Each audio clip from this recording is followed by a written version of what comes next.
Hello hi नमस्कार मु Jagannath JDS take Odia आपको स्वागत जनाऊँ।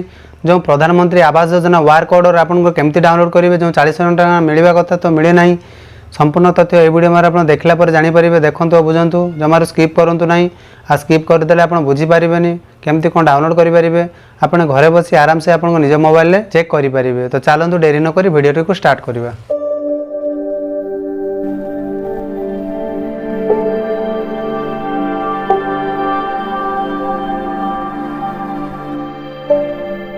ଆପଣ କ'ଣ କରିବେ ମୋବାଇଲ ହେଉ ବା କମ୍ପ୍ୟୁଟର ହେଉ ଯେକୌଣସି ୱେବସାଇଟ୍ को पळेई जिवे।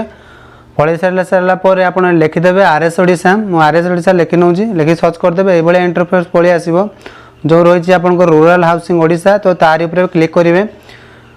क्लिक कला पर संपूर्ण गोटे पेज को नहीं पड़ो टे तलक स्क्रॉल करदेवे। स्क्रॉल कला जो लेखा थी आपंकर देखो PMAYG कार्यदेश तो तारि ऊपर क्लिक करेंगे। तारि पर क्लिक कला पर आउ गोटे संपूर्ण इंटरफेस पळेई आसीबो। तो जो लेखा थी प्रधानमंत्री आवास योजना ग्रामीण कार्यदेश तो जो रहा आधार नंबर यही जगह आप आधार नंबर देवे और जो व्यू रही व्यू पर क्लिक करेंगे। मुझे सर्वप्रथम आधार नंबर दे दूँगी और व्यू पर क्लिक कर नौची। तो मो आधार नंबर दे सारी एवं व्यू पर क्लिक कर नौची।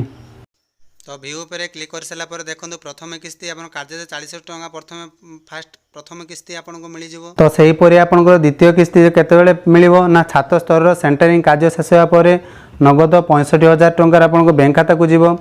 तृतीय किस्ती गृह निर्माण शेष सहित शौचालय निर्माण कांथरे लगा फलक स्थापन कर हितादि गृहर निर्माण गृह रहिबा आरंभ करिबा परे आपको नगद 15,000 टका मिलिबो। मोड आपंकर मिलूँ 1,20,000।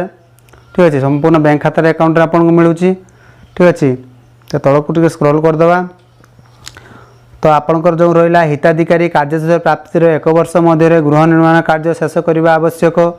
धार्य समय सीमा मध्य गृह कार्य संपूर्ण नहेले दि जाइथिबा कार्यशेष रद्द कर प्रदान कर अर्थराशि आदाय निमंते आईन अनुଯାयी कार्यानुष्ठान ग्रहण करी आपंकर 1 वर्ष मध्य गृह निर्माण करि पारुनाहांती ताहाले आईन अनुଯାयी आपंको कार्यानुष्ठान ग्रहण कर। तो जो आप पैसा मिले तुरंत आप घर करने चेष्टा करूँ। तो आपंकर जो रहा कार्यादेश पाइबा पर 4 मास मध्य जदि घर कार्य शेष करेंगे ताहले राज्य सरकार तरफ आहरी 20,000 टका एक्सट्रा आपको मिल।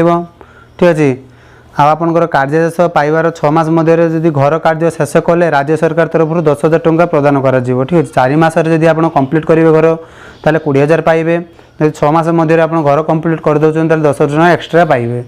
ठीक अच्छे आहू जदि कौन आपणकर असुविधा होले आपणकर नोडाल ऑफिसर नियुक्ति होती कौन समस्या समाधान पाई नोडाल ऑफिसर को जोगाजोग कर। जो रहा आपणकर प्रधानमंत्री आवास योजना 40,000 टका जो मिलवा कथा मिले ना तो कौन पाई मिले ना संपूर्ण डिटेल वीडियो डिस्क्रिप्शन तले लिंक देदेवी।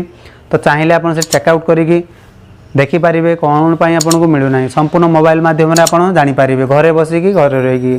तो से पर्यंत रोचे धन्यवाद।